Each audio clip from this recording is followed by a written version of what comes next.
பிலமோனுக்கு எழுதின நிருபம் ஒரே ஒரு அதிகாரம் தான் அதில் இருக்குது.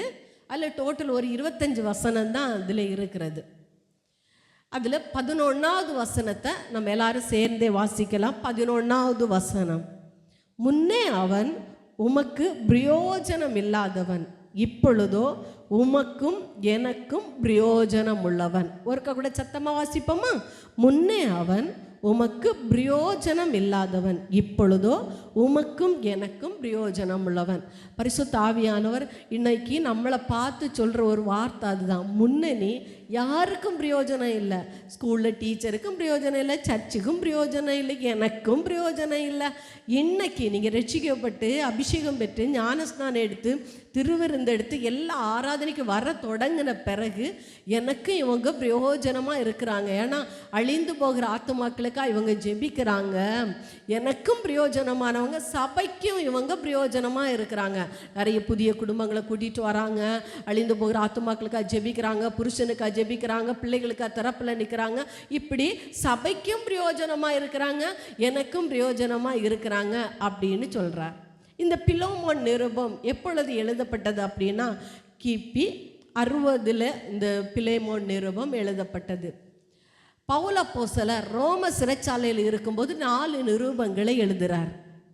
என்னென்ன அப்படின்னா எபேசியர், கொலோசேயர், பிலிப்பியர், பிலேமோன், அப்படி 4 நிருபங்களை சிறைச்சாலையிலிருந்து எழுதுகிறார். இதில் 4வது நிருபம் தான் பிலேமோனுக்கு எழுதின நிருபம். பிலேமோன் யார் அப்படின்னா கொலோசே பட்டணத்தில் இருந்த அந்த சபையில் உள்ள ஒரு மெயின் விசுவாசி. நீங்கள் இந்த பகுதியில் நீங்கள் வாசித்து பார்ப்பீங்கன்னா இந்த பிலேமோனுடைய வீட்டில் ஒரு சபை கூடி வந்ததாகவும் நீங்கள் வாசிக்க முடியும். நல்லா கவனிச்சிடுங்க. அந்த பிலேமோன் அந்த சபையை நடத்தினதாகவும் சிலர் கூறுகிறாங்க. சிலர் கொலோசை சபையிலோட முக்கியமான விசுவாசி அப்படின்னு சொல்கிறாங்க. ஆனால் அவருடைய சபையில் அவருடைய வீட்டில் ஒரு சபை கூடி வந்தது. அந்த காலங்களில் வீடுகளில் கூடி கர்த்தரை ஆராதிச்சாங்க. அதே போல தான் இந்த சபையும் கூடி ஆராதித்து வந்தது அப்படின்னு சொல்கிறாங்க. சரி, கவனிச்சிடுங்க. சம்பவம் என்ன அப்படின்னா, இந்த பிலேமோன் ஒரு பெரிய ஒரு செல்வந்தன், ஒரு பெரிய ஒரு பணக்காரன். இவனுடைய வீட்டில் ஒரு அடிமை இருந்தான். அவனுடைய பேர் தான் ஒனேசிமோ. அந்த காலங்களில் கிறிஸ்தவர்கள், யூதர்கள், பெரிய பெரிய பணக்காரங்கள் அடிமைகளை விலை கொடுத்து வாங்குவாங்க. விலை கொடுத்து வாங்கும்போது அவங்கள அடிமைகளாகவே நடத்துவாங்க. அவங்கள அடிக்கிறதுக்கு அவங்களுக்கு சட்டத்தில் இடம் உண்டு, அவங்கள கொல்லுகிறதற்கு அவங்களுக்கு உரிமை உண்டு, அவங்கள என்ன வேணால் அவங்க செய்கிற தப்புக்கு தண்டனை கொடுக்கறதற்கான எல்லா அனுமதியும் சட்டத்தில் அந்த நாட்கள் அவங்களுக்கு அனுமதி உண்டு. எத்தனை அடிமைகளை வேணும்னாலும் அவங்க விலை கொடுத்து வாங்கலாம். அது அந்த காலங்களில் தான் இந்த பிலேமோன் ஒனேசிமோ அப்படின்னு சொல்லுகிற ஒரு அடிமையை விலை கொடுத்து வாங்கி தன்னுடைய வீட்டில் அவன் வச்சிருந்தான். இப்படி இருக்கிற நாட்களில் ஒரு நாள் இந்த ஒனேசிமோ என்ன செஞ்சான்னா, இந்த அடிமை என்ன செஞ்சான்னா, பிலேமோன் அந்த செல்வந்தனுக்கு இருந்த இது பொண்ணை ஒருவேளை திருடி இருக்கலாம், இல்லைன்னா வெள்ளியை திருடி இருக்கிறான், இல்லைன்னா அவர் பயன்படுத்துகிற ஒரு பயங்கரமான விலை உயர்ந்த எதையோ ஒரு சாதனத்தை அவர் திருடி கொண்டு தப்பி ஓடினார் ரோமுக்கு தப்பி ஓடுகிற நேரத்தில் ரோமில் வச்சு இவர் பிடிபடுகிறார். பிடிப்பட்டு நினச்சி பாருங்கள், இந்த பிலேமோனுக்கு கையில் இவர் திரும்ப மாட்டினார்னா பிலேமோன் என்ன வேணாலும் இவனுக்கு தண்டனை கொடுக்கலாம். அந்த என்ன நடந்தது அப்படின்னா, இந்த பிலேமோனை பிடிச்சு நேராக ஜெயிலில் போட்டாங்க. அந்த ஜெயிலில் யார் இருக்கிறன்னா பவுல் அப்போஸ்தலர் இருக்கிறார். இவர் இருக்கிற ஜெயிலில் இந்த ஒனேசிமோ வந்ததுனால இந்த ஒனேசிமுக்கு பவுல் அப்போஸ்தலர் தன்னுடைய நெருக்கத்திலும் தன்னுடைய பாடுகளிலும் தன்னுடைய அடியின் மத்தியிலும் இயேசுவை பற்றி சொல்ல ஆரம்பித்தார். இவர் இயேசுப்பாவுடைய நிமித்தமாய், சுவிசேஷ நிமித்தமாய் கட்டப்பட்டவராய் சிறைச்சாலையில் இருக்கிறார். அவர் திருட்டு நிமித்தமாய் அடிபட்டு அங்கே இருக்கிறார். நல்ல கவனிச்சிடுங்க. சிறைச்சாலையில் இருக்கும்போது இந்த பவுல் அப்போஸ்தலர் ஒனேசிமுக்கு இயேசுவை பற்றி சொல்லி கொடுக்க ஆரம்பித்தார். சொல்லி கொடுக்க இயேசுப்பாவோட அன்பை சொல்லி கொடுக்க தேவனுடைய பிரமாணங்களை சொல்லி கொடுக்க இந்த ஒனேசிமு இயேசுப்பாவுடைய பிள்ளையாய் மாறினது மட்டும் இல்லை, பவுலுக்கு ரொம்ப பிரயோஜனம் உள்ளவனா மாறினான். பிரயோஜனம் உள்ளவனா அவங்க அடி காயத்துல எல்லாம் எண்ணெய் பூசுறவன், ஆறுதல் சொல்லுகிறேன், ரொம்ப சப்போர்ட்டிவாக இந்த ஒனேசிமு மாறின பிறகு ஒரு நாள் பவுல் அப்போஸ்தலருக்கு மனசில் ஒரு ஆசை. என்னன்னா, இவன் இன்னொரு ஓனருக்கு சொந்தமானவன், இவனை நான் வச்சிருக்கிறது நல்லதில்லை, இவனை நான் வச்சிருக்க கூடாது, அவனுக்கு ஓனர்கிட்ட பிலேமோன்ட்ட இவனை விட்டுறணும் அப்படின்னு ஒரு நாள் ஆசை வந்தது. இதனால தான் இந்த பிலேமோன் நிருபத்தை அவர் எழுதுறார். பவுல் அப்போஸ்தலர் சிறைச்சாலையிலிருந்து தன்னுடைய சொந்த கையால் இந்த கடிதத்தை, அதாவது பரிந்துரை கடிதம் அப்படின்னு பிலேமோனுக்கு எழுதின நிருபத்தை சொல்லுவாங்க. அதாவது இவன் எனக்கு ரொம்ப பிரியமானவன், ஒரு காலத்தில் உனக்கு அவன் பிரயோஜனம் இல்லாதவனாக இருந்தான், இப்போ எனக்கும் உனக்கும் பிரயோஜனம் உள்ளவனாக இருக்கிறான், அதனால இனி அவனை நீ ஒரு அடிமையை போல ஏற்றுக்கொள்ளக்கூடாது, ஒரு சொந்த சகோதரனை போல நீ இவனை ஏற்றுக்கொள்ளணும், என் கூடவே இவனை வச்சிருக்கிறது எனக்கு ஆசை, ஆனால் இவன் உமக்கு பிரயோஜனம், உமக்கு உள்ளவன், நீர் விலை கொடுத்து வாங்கினவன், இவன் உமக்கு தான் சொந்தம், இவனை நான் சொந்தம் பாராட்டுகிறதற்கு அதிகாரம் இல்லை, அதனால நான் இவனை உங்ககிட்ட அனுப்புகிறேன், இவனை உங்க சொந்த சகோதரனை போல ஏற்றுக்கொள்ளும் அப்படின்னு இந்த பரிந்துரை கடிதத்தை எழுதி வேத வல்லுநர்கள் என்ன சொல்லுகிறாங்க அப்படின்னா, தீகிக்கும் கூட, அதவா அவன் ஏதாவது பண்ணிடக்கூடாது என்பதற்காக தீகிக்கையும் கூட இவருக்கு கூட விடுறார். அந்த கடிதத்தையும் கொடுத்து இந்த ஒனேசிமோவையும் தீகிக்கையும் அந்த பிலேமோனுடைய வீட்டுக்கு, பிலேமோன் கொலோசே பட்டணத்தில் உள்ள ஒரு மெயின் விசுவாசியாக இருந்தால், இவருடைய வீட்டில் ஒரு சபை கூடி வந்தது, அங்கே கொடுக்கறதற்காக இந்த கடிதத்தை அவர் எழுதி கொடுத்து விடுகிறார். அப்போ இவர் கொண்டு 2 பேரும் வராங்க. இங்கே வந்ததும் அவர் கடிதத்தை வாசிக்கிறார். பைபிளில் நீங்கள் சரித்திரம் என்ன சொல்லுகிறது அப்படின்னா, பவுல் அப்போஸ்தலர் எழுதின இந்த நிருபத்தை வாசித்ததும் அந்த பிலேமோன் ஒனேசிமோ தன்னுடைய சொந்த சகோதரனை போல ஏற்றுக்கொண்டாராம். கர்த்தருடைய பிள்ளைகளை, கர்த்தர் இன்னைக்கு நம்மளை பார்த்து இந்த வார்த்தையை சொல்கிறார். ஒரு காலத்தில் யோசிச்சு பாருங்கள், யாருக்கும் பிரயோஜனம் இல்லாதவங்களாக இருந்தோம், இந்த ஒனேசிமோ போல யாருக்கும் வேண்டாதவர்களாய், அடிமைகளாய், பாவத்துக்கு அடிமைகளாய், எதுக்கும் மூட நம்பிக்கைகளுக்கு அடிமைகளாக நம்ம இருந்தோம். ஏசப்பா நம்ம மேலே இறக்கம் வச்சதுனால, அவன் மேலே பவுல் இறக்கம் வச்சது போல ஏசப்பா நம்ம மேலே இறக்கம் வச்சதுனால தான் இன்னைக்கு நீங்களும் நான் சபைக்கும் தேவனுக்கும் பிரயோஜனம் உள்ளவர்களாய் மாறி இருக்கிறோம். கர்த்தருடைய பிள்ளைகளை, இன்றைக்கி கர்த்தர் நம்மளை பார்த்து சொல்கிற ஒரு வார்த்தை, நம்ம அடுத்தவங்களுக்கு பிரயோஜனம் உள்ளவங்களாக இருக்கணும், ஏசப்பாவுக்கு பிரயோஜனம் உள்ளவர்களாக இருக்கணும், சபைக்கு பிரயோஜனம் உள்ளவர்களாக இருக்கணும். அப்போ பிரயோஜனம் உள்ளவர்களாக இருக்கணும்னா என்ன செய்யணும், அதை நம்ம கொஞ்சம் தியானிக்கலாம், வாசிக்கலாம். என்னோடு கூட சேர்ந்து பைபிளை திருப்பிக் கொள்ளுங்க, பார்க்கலாம். நீதிமொழிகளின் புஸ்தகம் 14வது அதிகாரம், என்னோடு கூட சேர்ந்து பைபிளை திருப்பிக் கொள்ளுங்க. நீதிமொழிகளின் புஸ்தகம் 14வது அதிகாரம் 23வது வசனத்தில் நீங்கள் வாசிப்பீங்கன்னா, சகல பிரயாசத்திலும் பலன் உண்டு, பிரயோஜனம் உண்டு அப்படின்னு சொல்லி இருக்குது. அப்போது நீங்கள் எதுக்கு பிரயாசப்பட்டாலும், எந்த விஷயத்துக்காக நீங்கள் பிரயாசப்பட்டாலும் கண்டிப்பாக அதுக்கு ஒரு பிரயோஜனம் உண்டு. நீங்கள் பிள்ளைகள் படிக்கிறீங்க, எக்ஸாம் டைமாக இருக்குது, நீங்கள் எவ்வளோத்துக்கு பிரயாசப்பட்டு படிக்கிறீங்களோ அவ்வளோத்துக்கு பிரயோஜனம் உண்டு, அவ்வளோத்துக்கு மார்க்கை நீங்கள் வாங்க முடியும். ஆமாண்டவங்க மட்டும் கையை தட்டி ஒரு அல்லேலூயா சொல்லுங்களா.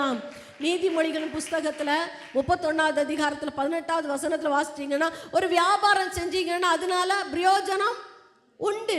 அதான் குணசாலியான ஸ்திரீ கண்டுபிடிக்கிறா, பிரயோஜனம் உண்டு. ஒரு வியாபாரம் செஞ்சீங்கன்னா, ஒரு கடை நடத்துனீங்கன்னா, ஒரு பிஸ்னஸ் பண்ணீங்கன்னா, எதை செய்தாலும் அதனால, ஒரு வேலைக்கு போகிறீங்க, ஒரு ஆஃபீஸில் வேலை பார்க்குறீங்க, அதனால பிரயோஜனம் உண்டு. உண்டா இல்லையா?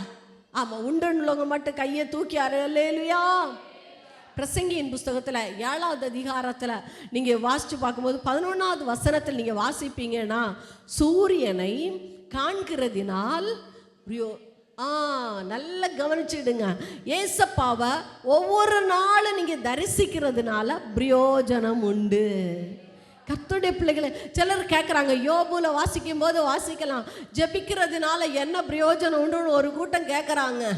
கர்த்தருடைய பிள்ளை, கர்த்தரை பார்த்து நீங்கள் பேசுறது. இன்னைக்கு நிறைய பேர்கிட்ட கேட்டால் நீங்கள் சொல்லுவீங்க, இந்த ஜெபம் என்கிற ஆயுதம் மட்டும் எனக்கு இருக்கிறதுனால தான் நான் இன்னைக்கு உயிரோடு இருக்கிறேன், இந்த பிரச்சனையில் நான் அழியாமல் இருக்கிறேன், இந்த கஷ்டத்தில், இந்த கவலையில், இந்த சோதனையில் நான் அழிஞ்சு போகாமல் இருக்கிறேன்னா கர்த்தருடைய முகத்தை தரிசிக்கிறதுனால தான், கர்த்தரை பார்த்து ஜெபிக்கிறதுனால தான் இன்னைக்கு உயிரோடு இருக்கிறேன்னு சொல்ல முடியும். கர்த்தருடைய பிள்ளைகளே, அநேகர் கேட்பாங்க, பைபிள் படிக்கிறதுனால என்ன பிரயோஜனம் உண்டு, ஜெபிக்கிறதுனால என்ன பிரயோஜனம் உண்டு அப்படின்னு கேட்பாங்க. நீங்கள் பைபிளை வாசித்து பாருங்க பார்க்கலாம். 2 தீமோத்தேயுவின் புஸ்தகம் 2வது அதிகாரத்தில் 17வது வசனத்தில் வாசித்து பாருங்க பார்க்கலாம். 2 தீமோத்தேயு 2வது அதிகாரம் 17வது வசனத்தை வாசிங்க. படரும் இம்மனையும் 1 தீமோத்தேயு 2:17 வாசிங்க. இன்னொருத்தங்க எப்ரேயர் 4:2 படிங்க பார்க்கலாம். எப்ரேயர் 4:2. எபிரேயர் 4:2. ஏனெனில் சுவிசேஷம் அவர்களுக்கு அறிவிக்கப்பட்டது போல நமக்கும் அறிவிக்கப்பட்டது. விசுவாசம் இல்லாமல் கேட்டபடியினால் அவர்கள் கேட்ட வசனம் அவர்களுக்கு பிரயோஜனப்படவில்லை. நல்லா கவனிச்சிடுங்க. அந்த வசனத்தில் கீழே ஒரு செகண்ட் பார்ட்டில் அழகாக எழுதி இருக்குது. வசனத்தை கேட்குறவங்க எல்லாரும் கேட்குறாங்க. ஆனால் எப்படி கேட்குறாங்களா? விசுவாசம் இல்லாமல் கேட்டபடியினால ஒரு பிரயோஜனமும் இல்லை. எவ்வளோதான் பிரசங்கத்தை கேட்டாலும் நமக்குள்ளால விசுவாசம் இல்லாமல் கேட்டோன்னா ஒரு பிரயோஜனம் கிடையாது. வாசிங்க 2 தீமோத்தேயுவின் புஸ்தகம் 3வது அதிகாரம் 17வது வசனத்தில் வாசிச்சிங்கன்னா, வேத வாக்கியங்கள் எல்லாம் தேவ ஆவியினால அருளப்பட்டு இருக்கிறது. தேவனுடைய மனுஷன் தேறினவனாகவும் எந்த நற்கிரியும் செய்ய தகுதி உள்ளவனாகவும் இருக்கும்படியாக அவைகள் உபதேசத்துக்கும் கடிந்து கொள்ளுதலுக்கும் சீர்திருத்தலுக்கும் நீதியை படிப்பிக்குதலுக்கும் பிரயோஜனம் உள்ளதா இருக்கிறது. அப்போ பைபிள் படிக்கிறதுனால பிரயோஜனம் இருக்கா? ஆமாம், அந்த வசனம் அழகாக நமக்கு சொல்லி தருது பாருங்க. வேத வாக்கியங்கள் எல்லாம் தேவனுடைய மனுஷர்கள் தேவனுடைய ஆவியினால ஏவப்பட்டு எழுதினார்கள். பிலோமோனுக்கு எழுதின நிருபமாக இருக்கலாம், அந்த ஒனேசிமோ குறித்து அந்த பிலேமோனுக்கு பவுல் அப்போஸ்தலன் எழுதின நிருபமாக கூட இருக்கலாம். எதனாலும் 1 கொரிந்தியராக இருக்கலாம், 2 கொரிந்தியராக இருக்க, எந்த நிருபமாக இருந்தாலும் வேத வாக்கியங்கள் எல்லாம் பரிசுத்த ஆவியினால தேவ மனுஷர்களை கொண்டு கர்த்தர் எழுதினார். அந்த வசனங்கள், அந்த வசனத்தை வாசித்தீங்கன்னா, தேவனுடைய மனுஷன் தேறினவனாகவும், நல்ல கவனிச்சுங்க, பிரசங்கிக்கிற நானும் கேட்கிற நீங்களும் தேறினவர்களாய் மாறணும்னா டெய்லி பைபிள் படிக்கணும். பைபிள் படிக்கிற மனுஷன் தான் பள்ளி பாடத்தை, தமிழ் பாடத்தை படிக்கிறவன் தான் தமிழ் பாடத்துக்கு பாஸ் ஆக முடியும். மேக்ஸ் பாடம் படிக்கிறவன் தான் மேக்ஸ் பாஸ் ஆக முடியும். அதே போல பைபிளை படிக்கிறவன் தான் கர்த்தருக்குரிய காரியங்களை தேர முடியும். பைபிளை நான் அடுத்து வச்சு இருக்கிற எந்த நற்கிரியையும் செய்ய தகுதி உள்ளவனாக. பைபிள் படிக்கலைன்னா கெட்ட வார்த்தையெல்லாம் பாவமானு தெரியாது. பைபிள் படிக்கிறதுனால தெரியும். கெட்ட வார்த்தை ஒன்று உங்கள் வாயிலிருந்து புறப்பட வேண்டாம்னு படிக்கிறோம். ஐயோ, அப்போ கெட்ட வார்த்தை பேசக்கூடாதா அப்படி நம்ம திருந்துகிறோம், நற்கிரியே செய்கிறோம். ஏழைக்கு இறங்குறவன் கர்த்தருக்கு கடன் கொடுக்குறான். பைபிளை படிக்கலைன்னா நம்ம அறிய முடியாது. பைபிளை படிக்கிறதுனால தான் அந்த நற்கிரியை நம்ம செய்ய முடிகிறது. அப்போ எந்த நற்கிரியும் செய்யணும்னா நம்ம பைபிளில் தேறினவர்களாக மாறணும். அதே வசனம் அடிச்சு சொல்லி தருக்குது. உபதேசத்துக்கும் பைபிள் நம்மளை பார்த்து உபதேசிக்குதா, டீச் பண்ணுதா. ஒரு டீச்சர் எப்படி டீச் பண்ணுறாங்களோ அதே போல் பைபிள் வசனம் நம்மோடு கூட ஒவ்வொரு நாளும் டீச் பண்ணிகிட்டே இருக்குது. அதே வசனம் கடிந்து கொள்ளு, வசனம் நம்ம பார்த்து கடிந்து கொள்கிறதா. இரவு பகல இருட்டி வெளுக்கிற வரை குடிச்சிட்டே இருந்தீங்கன்னா உனக்கு ஐயோ அப்படின்னு நம்மளை பார்த்து கடிந்து கொள்ளுதா. போய் பேசுகிற வாய் அடைக்கப்படும் கடிந்து கொள்ளுதா. எத்தனையோ வசனங்கள் நம்மளை பார்த்து கடிந்து கொள்ளுது பாருங்க. கடிந்து கொள்ளுதலுக்கும் சீர்திருத்தலுக்கும் நம்மளை சீர்திருத்துது. சில பிரசங்கங்களை கேட்கும்போது அவன் பிரசங்கங்கள் மூலமாக கர்த்தர் அவருடைய வசனத்தை நம்ம பார்த்து பேசும்போது நம்முடைய சீரை கொஞ்சம் திருத்தி கொள்ளுகிறோம். நம்முடைய சுபாவங்களை கொஞ்சம் நம்ம திருத்தி கொள்ளுகிறோம். ஜெபிக்காத நம்ம ஜெபிக்கிறோம், அவன் உபவாசிக்காத நம்ம உபவாசிக்கிறோம். பரிசுத்தமாக இருக்கணும்னு சொல்லுங்க, நம்ம பரிசுத்தமாக இருக்கிறோம். பிள்ளைகளை கர்த்தருக்கேற்ற சிட்சையில் வளர்க்கணும்னு அதை நம்மளை சீர்திருத்துது. பெரம்ப கையாடாதான் தன்னுடைய பிள்ளைகளை பகைக்கிறான். அப்போ நம்ம பெரம்பை எடுக்கிறோம், சீர்திருத்துது நம்மளை. இந்த விஷயத்தை நீ செய்யக்கூடாது அப்படி நம்மளை சீர்திருத்துது. பைபிள் மட்டும் நமக்கு கிடைக்கலன்னா இன்னைக்கு நம்ம எப்படியோ பெரிய ஒரு பாவிகளாக நம்ம வாழ்ந்துருப்போம். இது நம்மளை சீர்திருத்துது. வசனம் சொல்லி நீதியை படிப்பிக்குது, படிச்சு தருது. நீதியை படிச்சுது. இதுதான் நீதி, இப்படி தான் இருக்கணும். நீதியை படிச்சு தருது. அப்படியே எல்லா விஷயத்துக்கு இது பிரயோஜனமாக இருக்கிறதுனால ஒவ்வொரு நாளும் பைபிளை படிங்க. நம்மளை அந்த பைபிள் பிரயோஜனம் உள்ளவர்களை, கர்த்தருக்கும் சபைக்கும் குடும்பத்துக்கும் பிரயோஜனம் உள்ளவர்களாக இந்த பைபிள் நம்மளை மாற்றும். ஆமாண்டவங்க மட்டும் கையை தட்டி ஒரு அலேலியா சொல்லுங்களேன். அப்போஸ்தலர் நடபடிகள் 20:20 வாசிச்சிங்கன்னா, பிரயோஜனமானதை ஊழியக்காரர்களை கொண்டு, உங்களுக்கு எது பிரயோஜனமாக இருக்கு அதை தான் ஊழியக்காரர்களை கொண்டு கர்த்தர் பேசுவார். உங்களுக்கு பிரயோஜனம் இல்லாததை கர்த்தர் பேச மாட்டார். அப்போ பிரசங்கங்களை கொண்டு கர்த்தர் நம்மோடு கூட பேச நம்மளை பிரயோஜனமானவர்களாக கர்த்தர் மாற்றி கொண்டு இருக்கிறார். ஒன்று மட்டும் புரிஞ்சிடுங்க, மத்தேயுக்கு எழுதின சுவிசேஷம் 25வது அதிகாரத்தில் 30வது வசனத்தில் வாசிச்சிங்கன்னா, பிரயோஜனம் இல்லாத ஊழியக்காரனை புறம்பான இருள கொண்டு போடணுமா, அங்க அழுகையும் பற்கடிப்பும் உண்டாயிருக்குமா. நல்லா கவனிச்சிடுங்க, நல்லா கவனி. அந்த வசனத்தை எல்லாரும் சேர்ந்து படிங்க பார்ப்போம். நல்லா படிங்க. மத்தேயு எழுதின சுவிசேஷம் 25வது அதிகாரம் 30வது வசனம் எடுத்துட்டீங்களா? ஐயமார் எடுத்துட்டீங்களா? மத்தேயு எழுதின சுவிசேஷம் 25வது அதிகாரம் 30வது வசனம் வாசிங்க நீ சத்தமா. பிரயோஜனம் அற்ற ஊழியக்காரனை ஏசி ரூம்ல கொண்டு இருத்துங்கண்ணா, புறம்பான இருள கொண்டு போடுங்க, அங்கே அழுகையும் பற்கடிப்பும் உண்டாயிருக்கும்.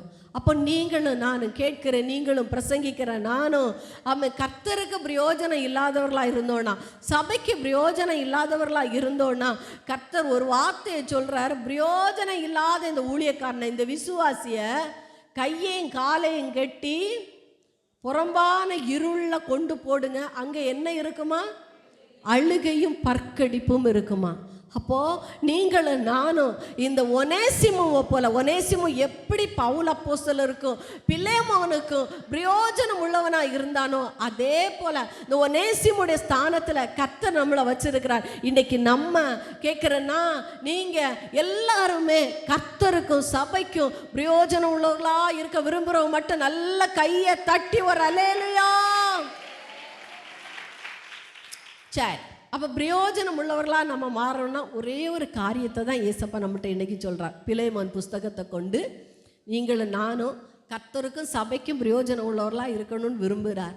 அதுக்கு ஒரே ஒரு காரியத்தை தான் கர்த்தர் நம்மோடு கூட பேசுகிறார். வாசிக்கலாம். எபேசியருக்கு எழுதின நிருபம் 4வது அதிகாரம் 32வது வசனம். எபேசியருக்கு எழுதின நிருபம் 4வது அதிகாரம் 32வது வசனம். ஒருவருக்கொருவர் தயவாயும் மன உருக்கமாயும் இருந்து கிறிஸ்துவுக்குள் தேவன் உங்களுக்கு மன்னித்தது போல நீங்களும் ஒருவருக்கொருவர் மன்னியுங்கள். நல்லா கவனிச்சிடுங்க. நீங்களும் நானும் கர்த்தருக்கும் சபைக்கும் பிரயோஜனம் உள்ளவர்களாய் மாறணும்னா கர்த்தர் சொல்கிற ஒரு வார்த்தை, தேவன் உங்களை மன்னிச்சது போல நீங்களும் ஒருவருக்கொருவர் மன்னியுங்கள். இது ஒரே ஒரு காரியத்தை தான் பிலேமோன் புஸ்தகத்திலிருந்து கர்த்தர் சொல்கிறார். பிலேமோன் புஸ்தகத்தை மொத்தம் 25 வசனம். அந்த 25 வசனத்திலையும் ஆவியின் கனிகள் 9ஐயும் அங்கே நீங்கள் வாசிக்கலாம். ஆவியின் கனிகள் 9ஐயும் சொல்லுங்க பார்க்கலாம். அன்பு, சந்தோஷம், சமாதானம், நீடிய பொறுமை, தயவு, நற்குணம், விசுவாசம், சாந்தம், இச்சையடக்கம். இந்த 9 ஆவியின் கனிகளையும் அந்த 25 வசனங்களுக்குள்ளால ஆமென் அழகா நீங்கள் அதை புரிஞ்சு நீங்கள் வீட்டில் போய் வாசித்து பார்த்தீங்கன்னா இந்த ஆவியின் கனிகள் 9ஐயும் அந்த 25 வசனங்கள்லையும் நீங்கள் படிக்கலாம். கர்த்தருடைய பிள்ளைகளே, அதில் கர்த்தர் ஒரே ஒரு கனியை மட்டும் நம்மள்கிட்ட சொல்கிறார், மன்னிக்கணும். மன்னிக்கணும். நம்ம வாழ்நாள் எவ்வளோ தெரியுமா? பலத்தின் மிகுதியினால் 80 வருஷம், 80 வருஷம் தான் நம்ம வாழ போகிறோம். அதில் பாதி ஆயுசு நீங்கள் ஓடி முடிச்சிட்டீங்க. 40 வயசு வரை ஓடி முடிச்சிட்டீங்க. 60 வயசு வரை நீங்கள் ஓடி முடிச்சிட்டீங்க. இனி மீதி இவ்வளோ வருஷங்கள் தான் இருக்குது பாருங்கள். அவ்வளோ வருஷத்தில் ஏன் வைராக்கியங்கள், ஏன் மாறி மாறி கோபங்கள் வேண்டாம்.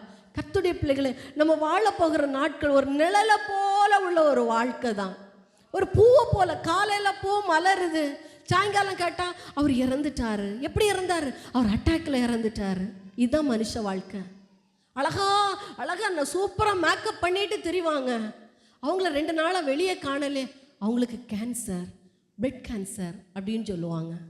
இன்னொரு ஆள் இப்படி ரோட்டில் எப்போவுமே அழகா எப்போ திரிவாரே, அவரை காணலையே, அப்படின்னு கேட்கும். அவர் திடீர்னு கீழே விழுந்து இறந்துட்டார், தலையில் அடிபட்டு இறந்துட்டார். இதுதான் மனுஷ வாழ்க்கை. இந்த வாழ்நாள் காலத்தில் ஒரு வைராக்கியம் நமக்கு வேண்டாம், ஒரு கோபம் நமக்கு வேண்டாம், ஒரு கசப்பு நமக்கு வேண்டாம். இன்னைக்கு சபையை பார்த்து ஆவியானவர் சொல்கிற ஒரு வார்த்தை, உங்களையும் என்னையும் கர்த்தருக்கும் சபைக்கும் பிரயோஜனம், ஒனேசிமோ மாதிரி பிரயோஜனம் உள்ளவர்களாய் வாழணும்னு கர்த்தர் ஒரே ஒரு காரியம், மன்னிங்க.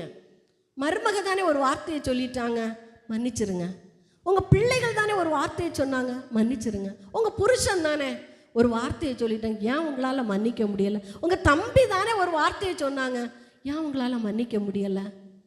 உங்கள் சகோதரி தானே, உங்கள் பக்கத்து வீட்டுக்காரங்க தானே ஒரு சின்ன வார்த்தையை சொல்லிட்டாங்க, ஏதோ ஒரு செயலை செஞ்சிட்டாங்க, ஏன் உங்களால் மன்னிக்க முடியாது?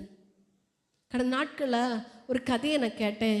ஒரு சகோதரன், 2 பேரும் அவங்க சகோதரங்கள் கிடையாது, ஆனால் அவங்க 2 பேரும் சகோதரங்களை போல, ஒரு வீட்டு பிள்ளைகளை போலவே ரொம்ப க்ளோஸாக, ரொம்ப ஃப்ரெண்ட்ஸாகவே அவங்க வாழ்ந்துட்டு இருந்தாங்க. அதில் ஒரு சகோதரன் பைசா நல்லா சம்பாதிக்கிறவன், கள்ளத்தனமாக கிடையாது, ராத்திரி பகலாக வேலை செஞ்சு அவர் காசு சம்பாதிக்கிறவன். இன்னொருத்தன் 2 ரூபா கையில் வந்தால் 4 ரூபாயா செலவு பண்ணுவான். அவங்க என்ன செலவு பண்ணுறான்னு அவனுக்கே தெரியாது. அப்படி தேவை இருக்கிறதே வாங்குவான், தேவை இல்லாததை வாங்குவான். அப்படி ஒரு செலவாளி இவன். நிறைய நாள் அவனுக்கு ஆலோசனை கொடுத்தான். சகோதரா, நம்ம 2 பேரும் க்ளோஸ் ஃப்ரெண்ட்ஸாக இருக்கிறோம், ஸ்கூலில் படிக்கும்போதே நம்ம 2 பேரும் சேர்ந்து படிக்கிறோம், காலேஜில் நம்ம 2 பேரும் சேர்ந்து படித்தோம், 2 பேருக்கு திருமணமாச்சு, 2 பேருக்கும் பிள்ளைகள்லாம் பிறந்துட்டாங்க. இப்போது நம்ம க்ளோஸ் ஃப்ரெண்ட்ஸாகவே இருக்கிறோம். இனியாகில நீ இப்படி பைசாலாம் செலவு பண்ணாத, கொஞ்சம் கவனமாக காசை செலவு பண்ணுன்னு சொன்னால் அவனுக்கு கேட்குறதுக்கு மனசு கிடையாது. ரொம்ப ஒரு செலவாளியாக இருந்தான். இப்படியே வருஷங்கள் ஓடினது. ஒரு நாள் அந்த காசு அதிகமாக சம்பாதிக்கிறவன், 1 ரூபான்னா அது கூட எப்படிடா அந்த 90 ரூபா கிடச்சுன்னா எப்படி அதை 100 ரூபா ஆக்குறது, எப்படி ஆகல, கொஞ்ச நேரம் கூட வேலை பார்த்தா அது 100 ரூபா ஆகுமே அப்படின்னு வேலை செஞ்சு கூட்டுருவேன். அப்படியே கூட்டி கிட்டத்தட்ட ஒரு வீடு வைக்கத்தக்கதான ஒரு பெரிய ஒரு லேக்ஸ் அவன் சம்பாதிச்சவனுக்கு இனி அவன் லேண்டு வாங்கணும், வாங்கி தான் வீடு வைக்கணும். அப்படி இருக்கும்போது இவருக்கு திடீர்னு வெளிநாடு போக வேண்டிய ஒரு வாய்ப்பு கிடச்சிது. டூர் விசாக்கு ஃபாரின் போகிறதுக்காக ஒரு வாய்ப்பு கிடச்சதுனால அந்த 3 மாதமும் இந்த காசை நான் யார்கிட்ட கொடுத்துட்டு போகிறது அப்படின்னு மனசில் யோசிச்சுட்டே இருந்தான். யார்கிட்டையாவது இந்த காசை கொடுத்துட்டு போகணுமே அப்படின்னு யோசிக்கும்போது டக்குன்னு மைண்டுக்குள்ளால் அவனுடைய பெஸ்ட் ஃப்ரெண்டு, அவன் உயிர் தோழன், இவன் என்ன க்ளோஸ் ஃப்ரெண்ட்ஸாக இருக்கிறான். இவனுக்கு கையில் வீட்டில் வச்சுட்டு போகிறதுக்கு அவனுக்கு கள்ளனை கண்டு பயம், அதனால் வீட்டில் வச்சுட்டு போகிறதுக்கு மனசு கிடையாது. இதனால் ரியல் சம்பவம் சொல்கிறேன் கேளுங்க. அப்போ அவன் ஃப்ரெண்டுகிட்ட கேட்டான், நான் இப்படி வெளிநாட்டு போகிறேன், அந்த 3 மாதத்தில் நான் வந்துடுவேன், இவ்வளோ நாளையும் நீ இந்த காசு இவ்வளோ லேக்ஸே நீ பத்திரமா காப்பியா அப்படின்னு அவனுக்கு கையில் அந்த காசை கொடுத்துட்டு அவன் கிளம்பி போயிட்டான். நடந்தது என்ன தெரியுமா? கையில் வீட்டில் காசு இருந்தது, இவனுக்கு ஒவ்வொரு செலவுகளும் வர அதில் 1 ரூபா எடுத்து செலவாக்க ஆரம்பித்தான், 100 ரூபா எடுத்து செலவாக்க ஆரம்பித்தான், 1000 ரூபா எடுத்து செலவாக்க ஆரம்பித்தான், 10,000 ரூபா எடுத்து செலவாக்க ஆரம்பித்தான். செலவாக்கி அவன் வருகிறதுக்கு கொஞ்ச காலத்துக்கு முன்னால் அவ்வளோ பைசா இவன் காலியாக்குனான். திடீர்னு 3 மாதத்தில் வருவேன்னு சொன்னவன் 2.5 மாதத்தில் வந்துட்டான். வந்தவன் ஓடி நேரம் அவன் வீட்டுக்கு போனான். டேய், அவங்க பேரை சொல்லி கூப்பிட்டு, டேய் எனக்கு வீடு தொடங்கும்டா, நீ வரணும், எங்கள் ஃபேமிலி உள்ள எல்லாரையும் நான் கூப்பிட்ருக்கேன், நாளைக்கு காலையில் 10 மணிக்கு நம்ம ஃபவுண்டேஷனுக்கு கல் போடணும், நீ வரணும், உன் ஒய்ஃபு பிள்ளைகளெல்லாம் கூட்டிகிட்டு வரணும், அதுக்கு ஃபஸ்ட்டு அந்த காசை தருவியா, நாளைக்கு திங்ஸ் இறக்குறதுக்கா நான் இப்போவே எனக்கு ஆர்டர் கொடுக்கணும் தா அப்படின்னு கேட்டப்பா இவன் கண்ணு பிதுங்கி நின்றுட்டு, இந்த காசு இல்லை, இவனால் தாங்க முடியலை. ஆனால் இவன் நம்பி கொடுத்துட்டு போனான். ஆனால் இவன் இப்படி செய்வான்னு எனக்கு தெரியாது. என்னுடைய அவன் காசை அவன் செலவு பண்ணுறான், ஏன் காசை எடுத்து செலவு பண்ணுவான்னு அவ்வளோ நம்பிக்கை அவனுக்கு. காசு கேட்டா என் கையில் ஒரு காசுமே இல்லைன்னு இவனால் ஹார்ட் வெடிக்கிறது மாதிரி ஒரு ஃபீல். கடந்து உருண்டான், அழுதுறான், கதறினான், அப்படியே நெஞ்சு மார்பில் அடிச்சு கதறான். நான் ஒவ்வொரு நாள் ராத்திரி பகலா நான் கஷ்டப்பட்டு ஒரு எறும்பு கூட்டுறது மாதிரி அப்படி கூட்டி வச்சிருந்த காசை 1 நிமிஷத்தில் நீ வேஸ்ட் ஆக்கிட்டியா, எனக்கு காசு வேணும், எனக்கு காசு வேணும். அழுதவன் அழுது அழுது அழுது பொறுக்க முடியாமல், என்னால் தர முடியாது, இவ்வளோ பெரிய அமௌண்ட்டை என்னால் செட்டில் பண்ண முடியாது அப்படின்னு அவன் சொன்னதும் அழுது அழுது அவன் வீட்டுக்கு போனான். வீட்டுக்கு போனவனுக்கு தூக்கம் வரல. ஏசப்பா, நான் கஷ்டப்பட்டு சேமித்த காசு ஏசப்பா, எப்படியாகிலும் எனக்கு வாங்கி தரணுண்டோரே எனக்கு கதற ஆரம்பித்தான். நடந்தது என்ன தெரியுமா? அவனுக்கு தூக்கம் வரல. அவனுக்கு மனசுக்குள்ளால ஒரு போராட்டம். நான் இப்போ நண்பன் அல்ல, நான் அவனுக்கு துரோகி. அவனுக்கு நான் துரோகம் செஞ்ச நான் ஒரு துரோகி அப்படின்னு அவனுக்கு ராத்திரி ஃபுல்லும் புரண்டு படுத்து பார்ப்பான், ரூம் மாதிரி படுத்து பார்ப்பான், தலையான வடக்கு தெற்கு வச்சு பார்ப்பான். அவனுக்கு தூக்கம் வரல. அவனுக்கு மனசுக்குள்ளால இவன் இங்கே ஜெபிக்க ஜெபிக்க அவன் மனசுக்குள்ளால ஒரு வார்த்தை அவன் பேசிகிட்டே இருக்கு. நான் அவன் பெஸ்ட்டு ஃப்ரெண்ட் இல்லை, இப்போது நான் அவனுக்கு ஒரு துரோகியாய் மாறி, நோ, நான் அப்படியே இருக்கவே கூடாது அப்படின்னு சொல்லிட்டு அவன் தூங்கி பார்ப்பான். தூக்கம் வரலை. எப்போ சூரியன் வெளுக்கும்னு அவன் காத்துட்டு இருந்தான். காலையில் சூரியன் வெடிச்சதும் ஓடி போனான். அவன் வீட்டில் போனான். வீட்டில் போனவன் ஓடிப்பான். அவனுக்கு அழுதழுது அவன் முகையெல்லாம் அவ்வளோ வீங்கி இருந்து அவனுக்கு காலில் போய் அவன் விழுந்துட்டு, என்ன நீ மன்னிச்சுக்க, இவ்வளோ வருஷம் நம்ம ஃப்ரெண்ட்ஸாக இருந்தோம், இத்தனை லேக்ஸை நான் ஒரே நிமிஷத்தில் நான் தீர்த்துட்டேன், என்ன நீ மன்னிச்சுக்க, ஆனால் என்னால் தர முடியாது. அவனால் தாங்க முடியலை. அவன் சொன்னான், எனக்கு எப்படி ஆகலாம், கொஞ்சம் கொஞ்சமாகலாம் நீ தா அப்படின்னா, நான் இவ்வளோ அமௌண்ட்டை என்னால் செட்டில் பண்ண முடியாது, நீ என்ன மன்னிச்சுக்க.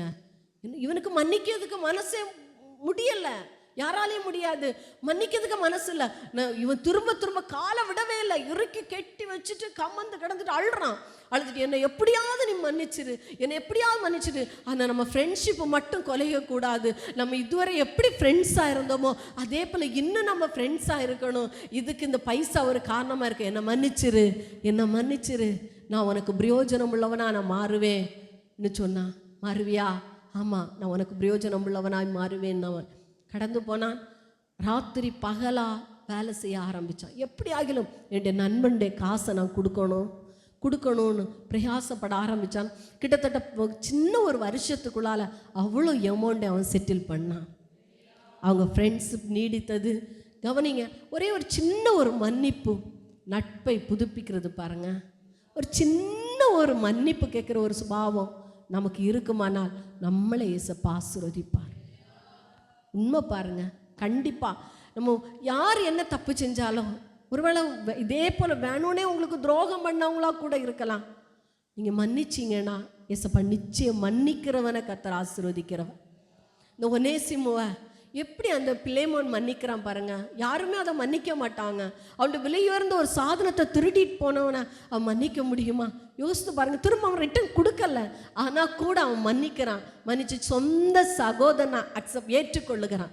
இதே போல் நம்மளை பார்த்து ஏசப்பா சொல்கிறாரு, உங்கள் அம்மா ஒரு தப்பு செஞ்சால் நீங்கள் மன்னிக்க மாட்டீங்களா? ஏன் உங்கள் மாமி ஒரு தப்பு செஞ்சால் நீங்கள் எல்லாரும் மன்னிக்க முடியல?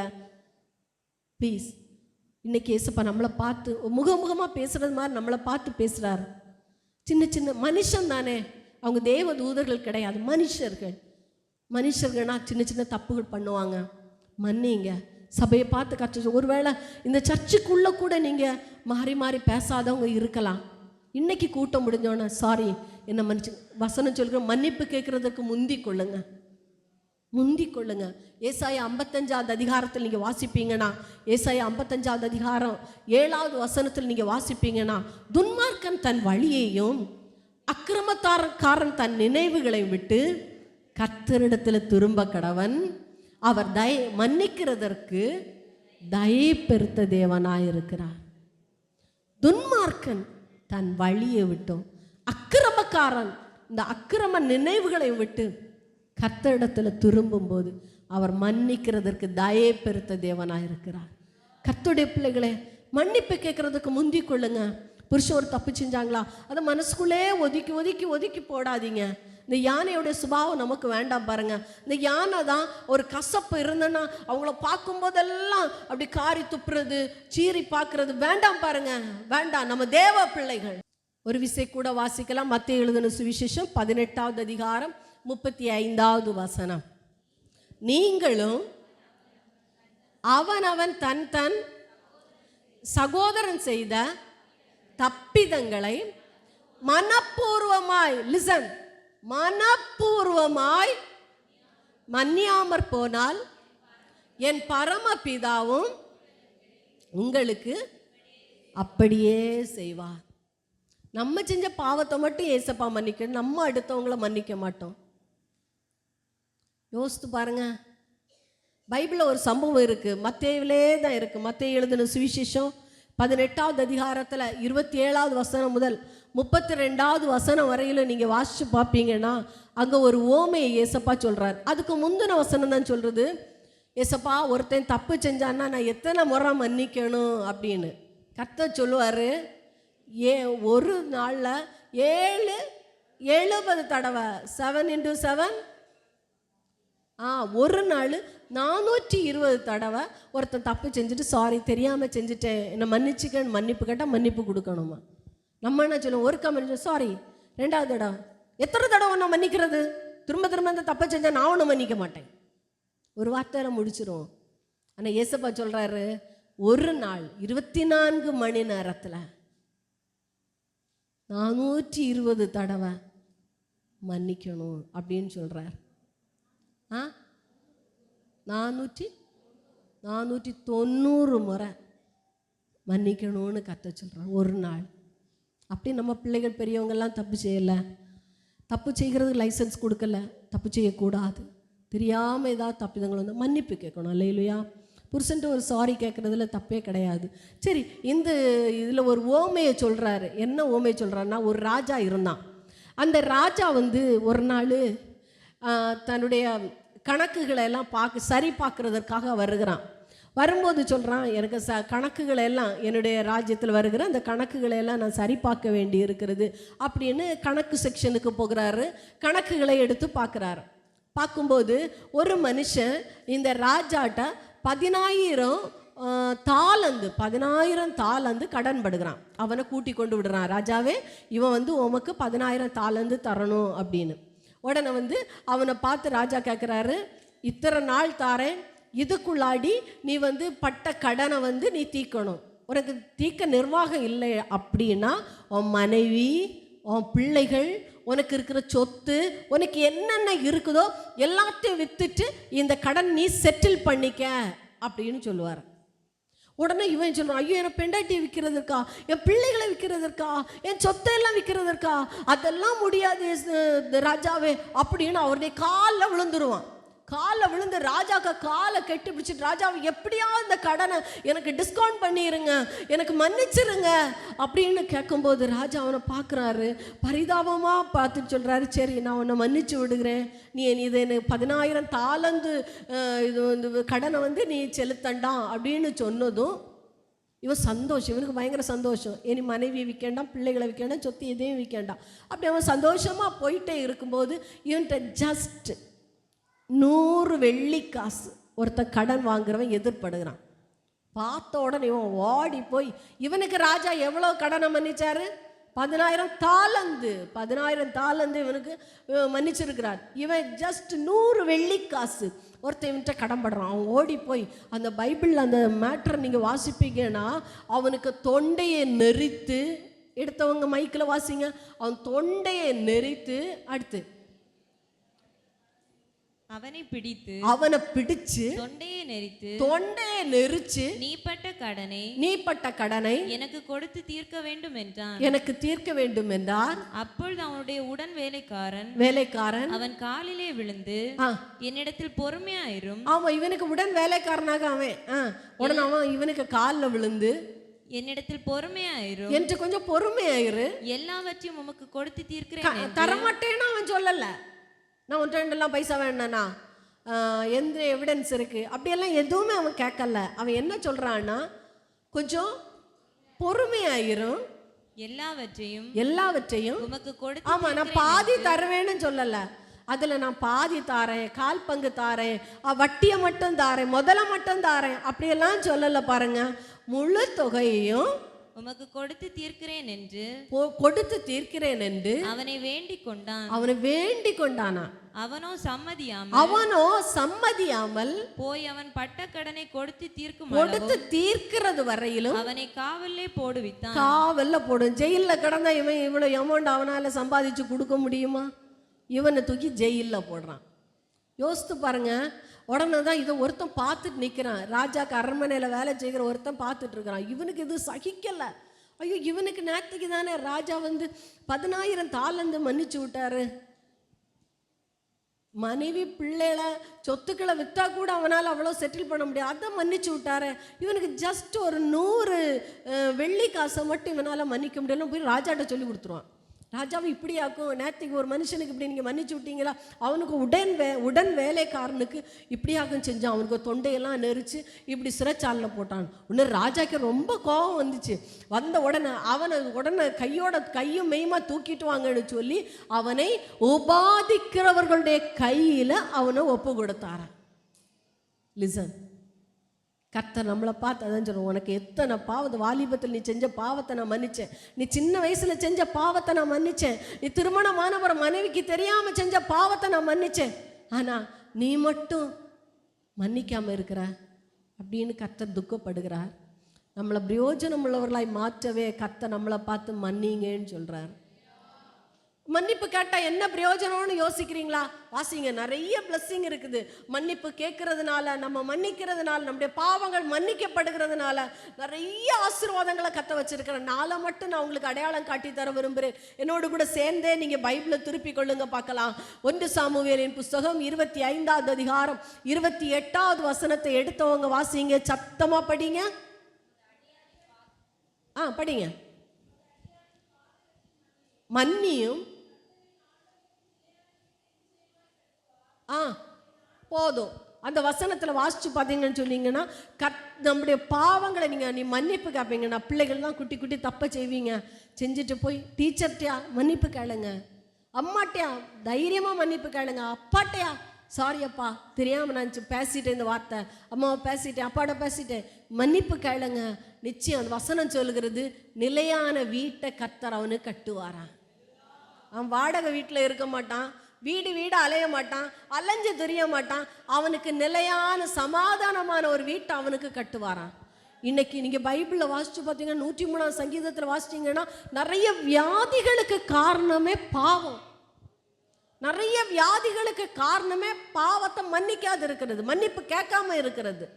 பைபிளில் மத்தேயு சுவிசேஷத்தில் வாசிப்பீங்கன்னா, ஒரு திமிர்வாதக்காரன் 4 பேர் அவனை கட்டிலோட தூக்கிட்டு வர்றாங்க. நல்லா கவனிச்சிடுங்க. அதுவரையிலும் அவனுக்கு ராஜ சாப்பாடு, 4 பேரும் சேர்ந்து அவனை குளிச்ச ஊத்துறது, 4 பேரும் சேர்ந்து இப்படி தூக்கிட்டு போகிறது, அவன் கட்டிலில் மட்டும் படுத்திருந்தா போதும், நல்லா ஆகாரம் டைமுக்கு டைம் அவனுக்கு கிடைக்கும். இந்த 4 பேரும் பார்த்தானுவன், இவன் ஒருத்தனுக்கு நம்ம 4 பேர் இவ்வளோ சேவை செஞ்சுட்டு இருக்கிறதா, இன்னைக்கு இவனுக்கு தலையெழுத்தை மாற்ற வைக்கணும் அப்படின்னு நினச்சி தான் பிரயாசப்படுறாங்க. பிரயாசப்பட்டு தான் இவங்க 4 பேரும் சேர்ந்து அந்த ஓட எவ்வளோ பிரயாசப்பட்டிருப்பாங்கன்னு பாருங்க. இப்போ இந்த இடத்துல தான் ஒரு திமிர்வாதக்காரனை கீழே இறக்கணும்னா ட்ரில் பண்ணுவாங்க. ட்ரில் பண்ணும்போது கீழே துண்டு கல்லெல்லாம் விழும், சிமெண்ட் கட்ட விழாமல் அதுக்கு ஏற்றபடி அழகாக எவ்வளோ பிரயாசப்பட்டிருப்பாங்க. அடுத்து இந்த கட்டிலோட சேர்த்து அவனை மேலே தூக்குனாங்களாம். மேலே தூக்கி 4 காலையும் 4 கயிறை கட்டி இயேசுக்கு முன்னால் இறக்கி விட்டாங்களாம். வசனம் சொல்லுகிறது, அவனை பார்த்து சொல்கிறாரு, இறக்கி விட்டதும் கொண்டு போனதும் வேலை செஞ்சதும் இவன் எதுவுமே அறியல, செஞ்சது எல்லாமே அந்த 4 பேரும். ஆனால் அவனை பார்த்து ஏசப்பா சொல்கிறாரு, இப்போ நீ செஞ்ச பாவங்கள் உனக்கு மன்னிக்கப்பட்ட. திமிர்வாத வியாதி வருகிறது காரணம் நீ ஒரு காலத்தில் முன்காலத்தில் நீ செஞ்ச பாவம், நீ செஞ்ச தப்புனால தான் இன்னைக்கு நீ இந்த வியாதியில் படுத்திருக்க. இன்னைக்கு கர்த்தர் மன்னிக்கிற, இனி நீ பாவம் செய்யாத. கர்த்தர் நிறைய வியாதிகளுக்கு சங்கீதம் 103 கூட அவர் உன் அக்கிரமங்களை எல்லாம் மன்னித்து. அப்போ சின்ன வியாதிகளுக்கு காரணம் அக்கிரமம், சில வியாதிகளுக்கு காரணம் பாவம். நம்ம மன்னிப்பு கேட்கும்போது அந்த வியாதியிலிருந்து கர்த்தர் விடுதலை தருகிறார். யார்கிட்டயோ பரிசுத்த ஆவியானவர் பேசி கொண்டு இருக்கிறார். ஓ தேங்க்யூ லார்ட், உமக்கு ஸ்தோத்திரம். ஒரு நிமிஷம் எல்லாருக்கும் 2 நிமிஷம் கைகளை தட்டி ஆராதிக்க போறீங்க. ஆண்டவரே, இது பரம்பரையாய் வருகிற வியாதி கிடையாது, சூழ்நிலையினால வருகிற வியாதி கிடையாது. ஓ ஜீசஸ், ஹல்லேலூயா. ஏதோ என்றைக்கோ செய்த ஒரு பாவம் வாசற்படியில் படுத்து இருக்கிறது. ஓ ஜீசஸ், தேங்க்யூ லார்ட். பரிசுத்த ஆவியானவர் தெளிவாய் பேசுகிறார், தெளிவாய் பேச. உங்க கையின் பிரயாசம் ஹாஸ்டல் அழிகிறதற்கு காரணம், உங்க கையின் பிரயாசம் ஹாஸ்டலாய் அழிகிறதற்கு காரணம் பாவம் மன்னிக்கப்படாதது, வாயினால துணிகரமாய் பேசினது. ஆமே ஷகனா பாலா ரகனா பாலாபா. அந்த குறிப்பிட்ட நபர்கிட்ட மன்னிப்பு கேளுங்க. ஏசப்பா ஆண்டவர்கிட்ட மன்னிப்பு கேளுங்க. இயேசுவே நான் செஞ்ச பாவத்தை மன்னிங்க ஆண்டவரே.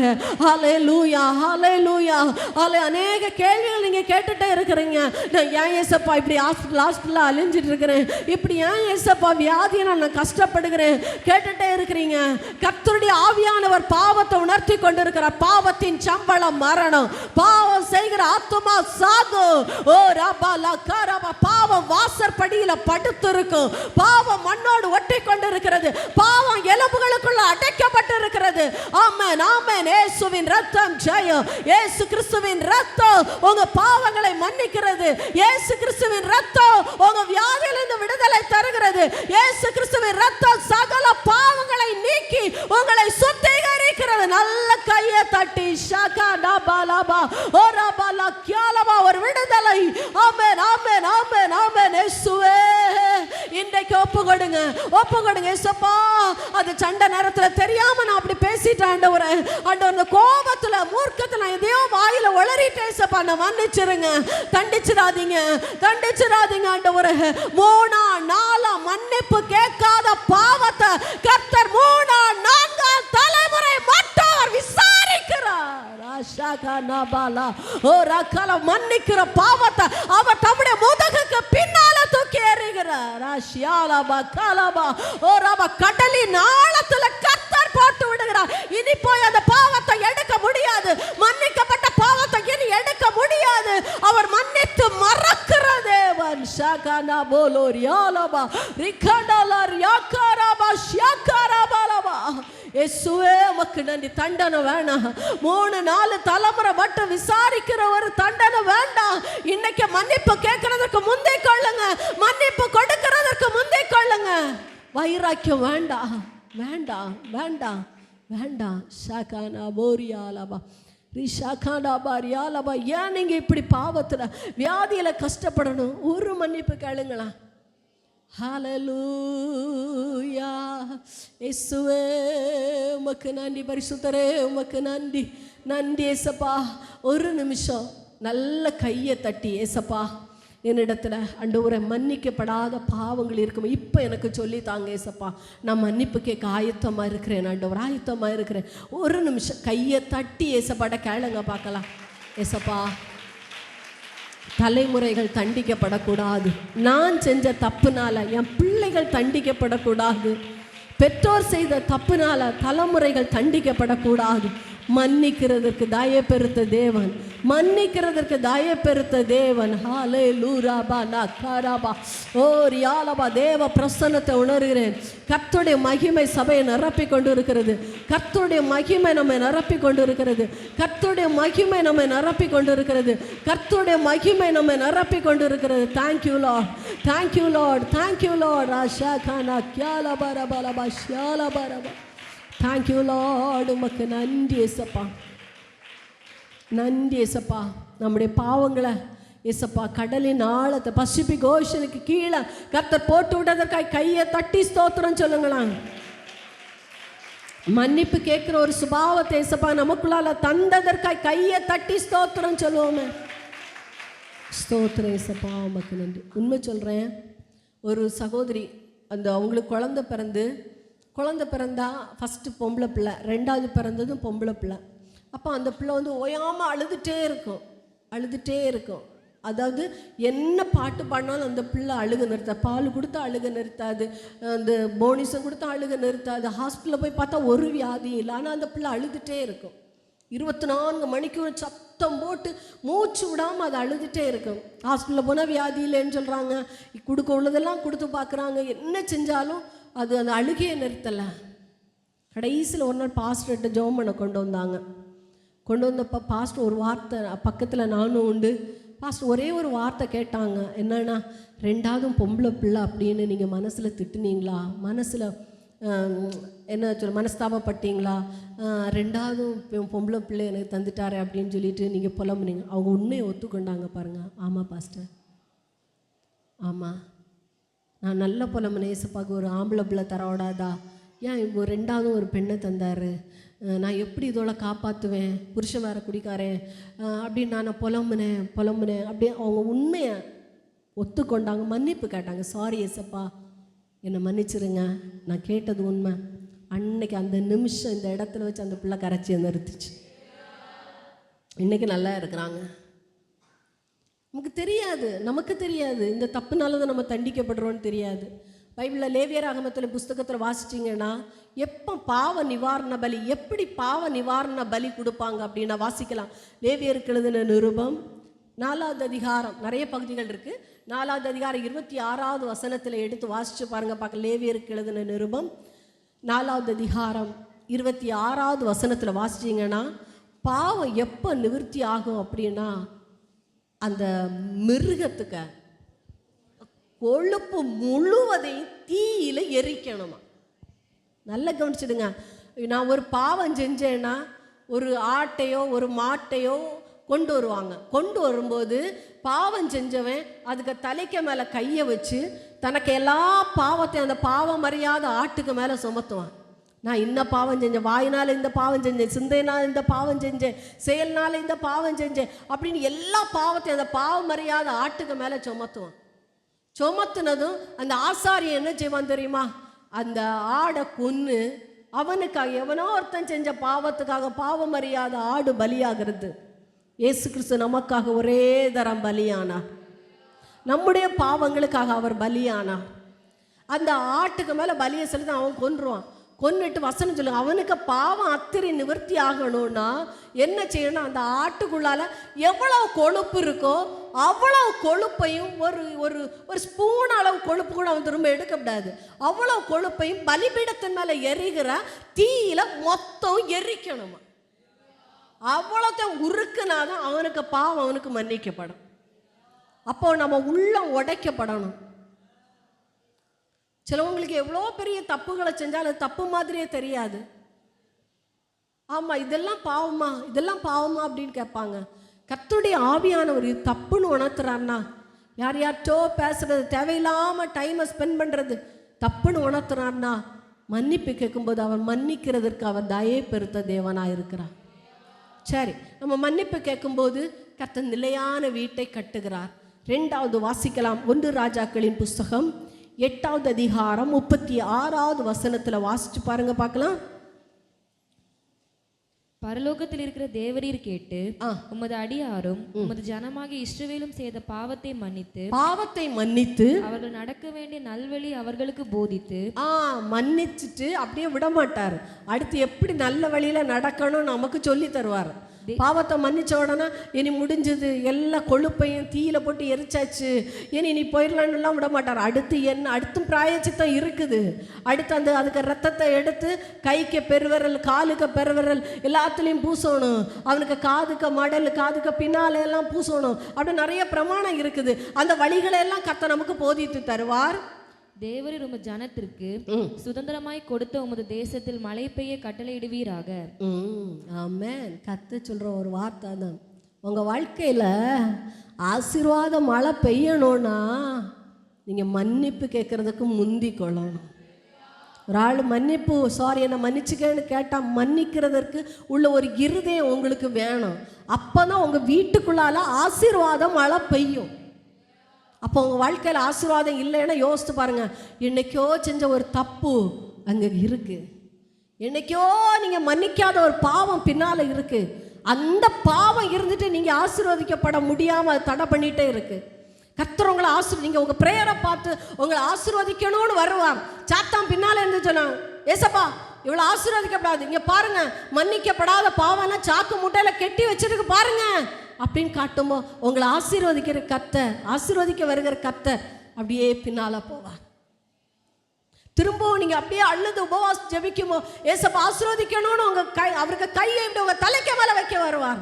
அப்போ சாத்தான் சொல்லுவாங்க, ஸ்டாப் ஏசப்பா, இங்கே பாருங்க அவ இவ்வளோ மன்னிக்கலை, இவனை மன்னிக்கலை, மன்னிக்காம இங்கே பாருங்க அது மூட்டை கணக்கில் நாத்தம் பிடிச்சிட்டு இருக்கு ஏசப்பான்னு அவர் கையை எடுத்துட்டு போவார். இன்னைக்கு ஏசப்பா உங்களை பார்த்து சொல்கிறார், உங்கள் குடும்பத்துக்கு மேலே ஆசீர்வாதம் மழை பெய்ய வைக்கணும்னு ஏசப்பா விரும்புகிறார். நீங்கள் மன்னிக்க மட்டும் ஆயத்தமாக இருந்தால் போதும். மன்னிக்கிறதற்கு தயப்படுத்த கர்த்தர் நிச்சயமாக ஆசீர்வதித்து உங்கள் வீட்டுக்கு மேலே ஆசீர்வாதம் மழையை பெய்ய பண்ணுவார். சந்தோஷமாக ஒரு அலேலியா சொல்லுங்களா. தேவையில்லாத பிரச்சனை வீட்டில் வராது, தேவையில்லாத காரியங்கள் வீட்டில் வராது. கர்த்தருடைய ஆசீர்வாதம் நம்ம வீட்டில் இருந்துன்னா நம்ம ஆசீர்வதிக்கப்பட்டவர்களாகவே இருப்போம். வசனம் சொல்லுகிற கர்த்தருடைய ஆசீர்வாதமே ஐஸ்வர்யத்தை தரும், அதனோட வேதனையை கூட்டார்னு சொல்லு. வேதனை இல்லாத ஒரு ஆசீர்வாதம் உண்டுன்னா கர்த்தருடைய ஆசீர்வாதம் மட்டும்தான். பாருங்க, ஒரு மன்னிப்பு கேட்கறதுல எவ்வளோ பெரிய பிளஸ்ஸிங் ஐசப்பா வச்சிருக்கிறத பாருங்க. அடுத்து வாசிக்கலாம், வாசிங்க பார்க்கலாம். அதே 1 ராஜாக்கள் 8வது அதிகாரத்தில் 50வது வசனத்தில் வாசிச்சிங்கன்னா வாசிக்கலாம்.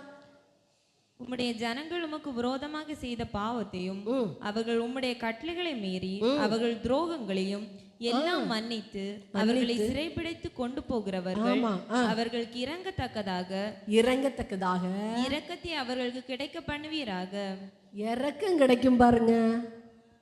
கர்த்தருடைய இறக்கம் இல்லாம இந்த பூமியில நம்மளால வாழ முடியுமா? ஒரு நிமிஷம் கூட நம்மளால வாழ முடியாது. மன்னிப்பு கேட்டோன்னா, மன்னிப்பு கொடுத்தோன்னா கர்த்தருடைய இறக்கம் நமக்கு கிடைக்கும். கர்த்தருடைய இறக்கம் நமக்கு கிடைக்கும். பிள்ளைகள் சின்ன சின்ன தப்பை வச்சுட்டு பிள்ளைகளுக்குள்ளே மாறி மாறி நீங்கள் பேசாமல் இருக்கக்கூடாது. சின்ன சின்ன தப்பு அது மேட்டரே இருக்காது. மாறி மாறி நீங்கள் பேசாமல் இருக்கும். மன்னிக்கணும் மக்களை, மன்னிக்கணும். மன்னிக்கும் போது கர்த்தருடைய இறக்கம் நமக்கு உண்டு. கர்த்தருடைய இறக்கம் நமக்கு இருந்ததுன்னா நம்ம ஆசீர்வதிக்கப்பட்டவர்களாகவே இருப்போம். அல்லேலூயா. சந்தோஷமாக வர அல்லேலூயா சொல்லுங்கள். நீங்கள் விளையாடுறதுலையா இருக்கலாம், சின்ன சின்ன காரியங்கள் வாரது வேண்டாம். நீங்கள் ஏன் அவங்கள முறைச்சி பார்க்கணும், அவங்க ஏன் அவங்கள முறைச்சி வேண்டாம். மாறி மாறி மன்னிச்சிங்கன்னா, சின்ன சின்ன தப்புகளை மன்னிச்சிங்கன்னா உங்களுக்கு ஆசீர்வாதம் உண்டு. கீழ்ப்படி ஆயத்தம் உள்ளவங்க கையை தூக்கி ஒரு அல்லேலூயா சொல்லுங்களாம்.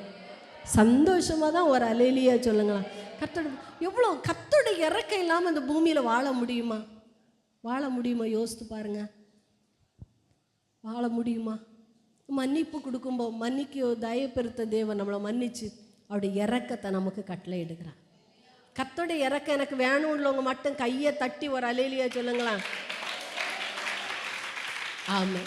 கர்த்தருடைய பிள்ளைகளை நம்ம யாரும் மாறி மாறி பேசாமல் இருக்கக்கூடாதுன்னா, யாரும் சில வீட்டில் புருஷன் மனைவி ஒரே வீட்டில் வளர்கிறாங்க, ஒரே பைக்கில் போகிறாங்க, எப்போ ஒரு ரூமில் தங்குறாங்க, மாறி மாறி பேசாமல் இருக்கிறாங்க. எப்படி இருக்கிறாங்கன்னு உள்ளது எனக்கு இன்றைக்கும் அந்த ரகசியம் எனக்கு புரியலை. பிள்ளைகள் ஒரே வீட்டில் இருந்து சாப்பிட்றாங்க, ஒரே வீட்டில் இருக்காங்க, மாறி மாறி பேசாமல் எப்படின்னு அது எனக்கு இன்றைக்கும் அந்த ஃபார்முலா எனக்கு புரியலை. வேண்டாம். சிலர் சொந்த சகோதரத்துட்டே பேசாமல் இருக்கிறாங்க. வேண்டாம். பாருங்கள், இன்னைக்கு ஏசப்பா நம்மள்கிட்ட ஒரு தெளிவாக கர்த்தர் பேசுகிறார். அந்த ஒனேசிம செஞ்ச தப்பை பிள்ளைமான் செல்வந்தனால மன்னிக்கவே முடியாது. பாருங்க, இவனை கூட இவனை வச்சிருந்தா எவ்வளோ நம்பிக்கையாக தான் வச்சிருக்க முடியும். அவனையே மன்னிச்சு சொந்த சகோதரத்தை போல, அடிமையாக கூட இல்லை, சொந்த சகோதரத்தில் ஒரு ஊழியக்காரன் சொல்லி கொடுத்த ஆலோசனை கேட்டு சொந்த சகோதரனை போல அக்செப்ட் பண்ணுற ஏற்றுக்கொள்ளுகிறான். இன்னைக்கு நம்மளை பார்த்து ஏசப்பா சொல்கிறாரு, ஏற்றுக்கொள், ஏற்றுக்கொள், மன்னிப்பு கேளு. வேண்டாம். நம்ம எல்லாரும் ஒரே இடத்துக்கு போகிற தேவனுடைய பிள்ளைகள். நம்ம சர்ச்சுக்குள்ளால் யாரும் மாறி மாறி பேசாமல் இருக்கும். சகோதரங்களாக இருக்கலாம், பக்கத்து வீட்டுக்காரங்களாக இருக்கலாம், அவங்க உங்கள்கிட்ட பேசாமல் இருந்தாலும் நீங்கள் பேச ஆயத்தமாக இருந்தீங்கன்னா நிச்சயம் உங்களை கர்த்தர் ஆசீர்வதிப்பார். அவங்க பேசினா அவங்களுக்கு பிளஸ்ஸிங், கர்த்தருடைய இறக்கம் கிடைக்கும்.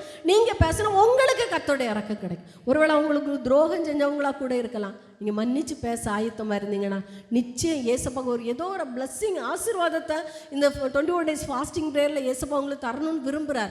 அதனால தான் இந்த ஒனேசிமோ அது போல் நம்மவும் இந்த பிளைமான போல் நம்மவும் மன்னிக்கணும்னு கர்த்தர் விரும்புகிறார். நல்ல கையை தட்டி ஏசப்பாவுக்கு, அந்த அன்புள்ள ஏசப்பாவுக்கு, நம்ம மேலே இறக்கவுள்ள ஏசப்பாவுக்கு நல்ல கையை தட்டி எவ்வளோ நம்மளை நேசிக்கிறார் பாருங்க. அவன் நம்மளை ஆசீர்வதிக்கணும், நம்ம மேலே இறக்கமாக இருக்கணும். அவன் அவர் விரும்பி நம்ம கூட பேசிட்டு இருக்கணும். நல்ல கையை தட்டி ஸ்தோத்திரம் சொல்லுங்களா. ஏசப்பா உங்களுக்கு நன்றி அப்பா, உங்க வார்த்தைக்கு கீழ்ப்படுகிறோம், உங்க வார்த்தைக்கு நாங்கள் கீழ்ப்படுகிறோம். ஒரு கீழ்ப்படுகிறவர் மேலே கர்த்தருடைய இறக்கம் கடந்தவர். கடைசியாக ஒரு வார்த்தை கூட வாசிக்கலாம். அதே 2 நாளாகமத்தின் புஸ்தகம் 6வது அதிகாரம் 25வது வசனம் எடுத்தவங்க வாசிக்கலாம். பரலோகத்தில் இருக்கிற தேவரீர் கேட்டு உம்முடைய ஜனமாகிய இஸ்ரவேலின் பாவத்தை மன்னித்து அவர்களுக்கும் அவர்கள் பிதாக்களுக்கும் நீர் கொடுத்த தேசத்திற்கு அவர்களை திரும்பி வர போதும். ஸ்டாப். கவனிச்சுடுங்க. நம்ம மன்னிப்பு காட்டினா சில இழந்த நன்மைகளை நம்ம பெற்றுக்கொள்வோம். சில நன்மைகள் நம்ம புத்தியினத்தினால, நம்ம பாவத்தினால நம்ம விட்டு போயிருக்கலாம். பாருங்க, நம்ம மன்னிப்பு கேட்கும்போது இழந்த சமாதானத்தை, இழந்த சந்தோஷத்தை, இழந்த ஐக்கியத்தை, இழந்த நன்மைகளை ஏசப்பா நமக்கு தர்றார். ஒரே ஒரு காரியம், மன்னிப்போம், மன்னிச்சிருங்க. அந்த ஒரு காரியத்தை கசப்பு நம்ம இருதயத்தில் வேணும். அந்த ஒரு சின்ன ஒரு காரியம் தான் கத்து சொல்றாரு. கர்த்தருக்கும் பிரயோஜனமா, சபைக்கும் பிரயோஜனம் உள்ளவங்களா நம்ம மாறணும்னா ஒரே ஒரு காரியம், மன்னிங்கன்னு சொல்றாரு. ஒரு சின்ன ஒரு விஷயத்துக்கு நம்மளால முடியும் உள்ளவங்க முழு கையை தூக்கி ஏசப்பா பார்க்கிறார். முழு கையை தூக்கி ஒரு அலையிலையா சொல்லுங்களேன். ஆமாம், இவ்வளோ தூக்குனீங்கன்னா இவ்வளோ மன்னிப்பேன்னு அர்த்தம். இவ்வளோ தூக்குனா இவ்வளோ முழுசா ஏசப்பா நான் என்னை தப்பு செஞ்சவங்கள மன்னிப்பேன்லவங்க நல்ல 2 கையை தூக்கி ஒரு அலையிலையா. கர்த்தர் நிச்சயம் உங்களை ஆசீர்வதிப்பார். இழந்த நன்மைகள். அப்போ மன்னிப்பு கேட்டால் 4 ஆசீர்வாதம் சொல்லி தந்த. 1, நிலையான வீட்டை கட்டுவார். 2, நடக்க வேண்டிய வழியை நமக்கு ஆசீர்வாத மழையை பெய்ய பண்ணுவார். அடுத்தது இரக்கம் கிடைக்கும். அடுத்தது இழந்த நன்மைகளை கத்த நமக்கு தர. கடைசி அந்த 2 நாளாகமத்தில் கூட ஒரு வசனத்தை வாசிங்க. 7வது அதிகாரம் 14வது வசனத்தில் வாசிச்சிங்கன்னா கத்த சேமத்தை கட்டளையிடுவார். சேமத்தை கத்தர் கட்டளை, சமாதானத்தை கட்டளையிடுவார். மன்னிப்பு கேட்கும்போது எவ்வளோ நன்மைகளை ஏசப்பா நமக்கு வச்சிருக்கிறார் பாருங்க. கடகடா அந்த 5 காரியங்களை எனக்கு சொல்லிதாங்க போல மன்னிப்பு கேட்கறதுனால, மன்னிக்கிறதுனால நம்ம கத்தர் 5 நன்மைகளை தருகிறார். நம்பர் 1, பின்னாலேருந்து சத்தம் கேட்கல, நிலையான வீட்டை கத்தருக்கு மறக்கப்பாதுன்னா நல்ல மெமரியில் வச்சுடுங்க. தூக்கத்தில் தட்டி எழுப்பி மன்னிச்சா உனக்கு கத்த தர ஆசீர்வாதம் என்னன்னு நான் சொப்பனத்தில் தட்டி எழுப்பினாலும் கடகடா எழும்பி இருந்து என்னத்தை அங்கே போனியா இங்கே போனியா அங்கே போனியா இங்கே தெரியல அப்படின்னு சொல்லக்கூடாது. கடகடா 5 காரியத்தையும் சொல்லணும், மறக்கக்கூடாது. இருதய பலகையில் நல்லா எழுதி வச்சுடுங்க. எல்லாரும் சத்தமாக சொல்லுங்க. நம்பர் 1, நிலையான வீட்டை கட்டுவார். ஆசீர்வாதமான மழையை பெய்ய பண்ணுவார். இரக்கம் கிடைக்கும். இழந்த நன்மைகளை கத்த திரும்ப தருவார். சேமத்தை கட்டளையிடு. எல்லாரும் சொல்றீங்க. ஆண்கள் சைடு ஒருக்கா சொல்லுங்க பார்க்கலாம். நீங்க மன்னிச்சா ஏசப்பா என்ன நன்மைகளை தர. ஆண்கள் சைடும் சேர்ல இருக்கிறவங்களும் அப்படி டா ஷேப்ல சொல்லுங்க. Ready, 1 2 3 start. நிலையான வீட்டை கட்டுவார். ஆசீர்வாதமான மழையை பெய்ய பண்ணுவார். இரக்கம் கிடைக்கும். இழந்த நன்மைகளை கத்த திரும்ப தருவார். சேமத்தை கத்தர் கட்டளையிடுவார். நீங்க எல்லாம் சொல்லுங்க பார்க்கலாம். நீங்க எல்லாம் பிரில்லியன்ட். நீங்க சத்தமா சொல்லுங்களா? சொல்லுங்க. பாத்தீங்களா?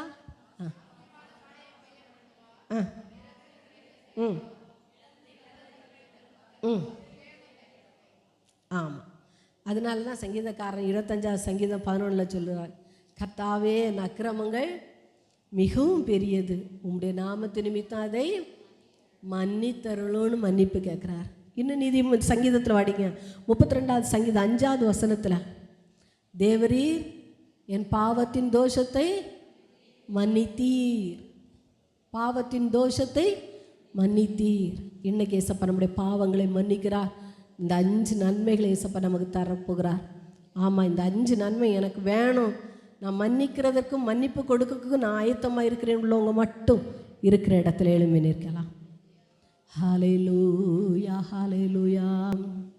இயேசுவே